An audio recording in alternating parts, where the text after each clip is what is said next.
ہم مسلم لڑکیاں ہیں یہاں پہ اور کچھ الگ ریلیجنس کے ہوتے ہیں، تو ہم کل کو یہاں پہ ہمارا اسکول ہے تو یہاں پہ ہم اپنی ڈریس میں آتے ہیں، تو کل کو ہم کسی یونیورسٹی میں جائیں گے یا کسی بگ انسٹیٹیوٹ میں جائیں گے تو وہاں پہ ہمیں کسی کوئی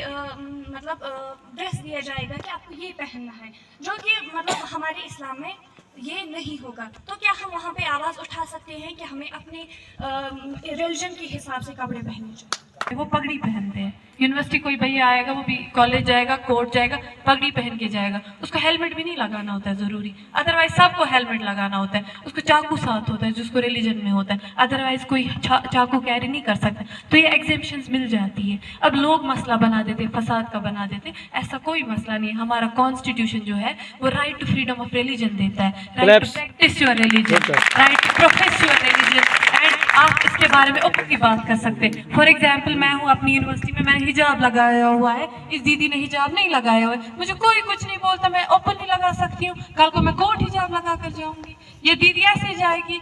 ٹھیک ہے، اس میں کوئی ایشو نہیں ہے، ہمارا رائٹ بنتا ہے، right to freedom of religion بھی ہمارے پاس ہے، کوئی ایشو نہیں ہے۔ رائٹ ٹو پرائیویسی آیا تھا آرٹیکل 21، اس میں کون کون سی چیزیں آتی ہیں اور اس کو ہم کیسے یوز کر سکتے ہیں؟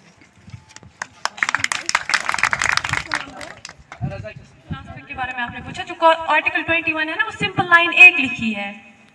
اگر ہم اس کا لینگویج دیکھیں کہ آپ کسی کی آزادی یا زندگی نہیں چھین سکتے accept procedure established by law, اگر اب ہم اس میں جائیں گے بہت لمبا کھینچے گا، لیکن یہ 1-2 لائنوں میں یہ بہت بڑا میننگ ہے، اس میں آج کل کے زمانے میں ہم 250 سے زیادہ رائٹس انکلوڈ کرتے ہیں۔ پرائیویسی کا مطلب یہ ہمیں جسٹس پتوسوامی کی ججمنٹ سے آیا تھا، اس میں بتایا گیا پرائیویسی میں انکلوڈ کیا ہوگا، فار ایگزامپل آپ کے آئی سکین لیتے تھے، آپ کی فنگر پرنٹس لیتے تھے، کچھ ایکسٹرا ڈیٹا لیتے تھے جو آپ کی پرائیویسی کو وائلیٹ کرتے تھے جب ہم آدھار رجسٹریشن کے لیے جاتے تھے، تو وہ سب ہٹا دیا گیا جس سے کل کو آپ کو پھنسا نہ سکے، آپ کی کچھ ایسی چیز کوئی ایسے بنا ریزن کے آپ کی فنگر پرنٹ نہیں لے سکتا ایکسیپٹ کل کو ضرورت ہو اتھارٹیز کو، اس میں ایک امپورٹنٹ رول ہوتا ہے accept procedure established by law, اگر لاء کہتا ہے لینا ہے تو لیں گے، ادروائز نہیں لے سکتا۔ میں آپ کو ابھی کہوں گی چلو اپنے فنگر پرنٹس دے دو، اپنی آنکھوں کا اسکین دے دو یا اپنے وائس سیمپلز دے دو، یہ چیز ہماری پریویسی میں آتے ہیں، ٹھیک ہے، کیا کیا فار ایگزامپل میرے فنگر پرنٹس کوئی نہیں لے گا، میرے آئیز ایرس کے اسکینس کوئی نہیں لے گا،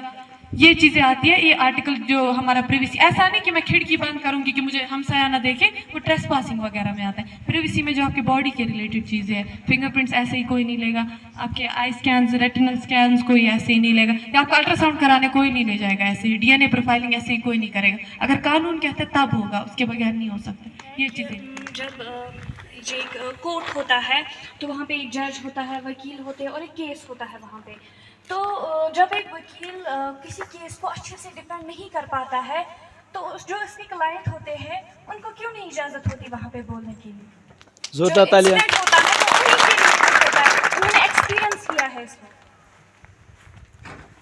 دیکھیں انہوں نے بہت ہی ایک خوبصورت سوال پوچھا کہ اگر وکیل کی ناکامی کی وجہ سے، وکیل کی سٹف ہم اسے کہتے ہیں جو کورٹ کو چلاتا ہے، جو ان سب چیزوں کو چلاتا ہے، اس میں ایک سٹیج ایسا ضرور آتا ہے جہاں پہ اس ملزم سے بھی پوچھا جاتا ہے کہ اس سے سوال کیا جاتا ہے بھیا آپ کے خلاف یہ الزام ہے، ہم ایک لسٹ بناتے ہیں، اسے ہم لیگل لینگویج میں پہلے سیکشن 313 CRPC کہتے تھے، اس میں ایک لسٹ بنا کر ہم دیتے ہیں، کورٹ کے سامنے اسے پریزنٹ کرتے ہیں، بھیا اپنا نام بتائیے، اس کیس کے ریلیٹڈ آپ کیا جانتے ہیں، کیا ہوا تھا، اگلا گواہ آ رہا ہے وہ آپ کے بارے میں ایسی گواہی دے رہے ہیں، آپ کا اس کے بارے میں کیا کہنا ہے، کیا ہے آپ کے وکیل صاحب تو ایسی بات کریں، کیا آپ وہ مان رہے ہیں، کہیں کسی دباؤ میں تو بات نہیں ہوئی، مینز ہمارا جو لاء ہے اس کو ہم نیچرل جسٹس سسٹم کا رول کہتے ہیں، اللہ تعالیٰ کا بھی نظام ہے، وہ کہتا ہے پہلے دونوں پارٹیوں کو سننا ہوتا ہے، ایسا نہیں ہے کہ جو وکیل بولے گا وہی چلے گا، اس انسان کو بھی بولنے کا موقع کورٹ دیتا ہے، اسے ہم CRPC جو ہمارا کرمنل پروسیجر کوڈ تھا اس میں سیکشن 313 کر کے ایک رول تھا، اس میں ہوتا تھا کہ اس کو کویشچنیئر بنا کر ہم دیتے ہیں کہ بھیا یہ سب آپ کے خلاف الزامات ہیں، ان کے بارے میں بولو، مینز وکیل کا ہی نہیں صرف چلے گا، اس بندے کو بھی سنا جاتا ہے۔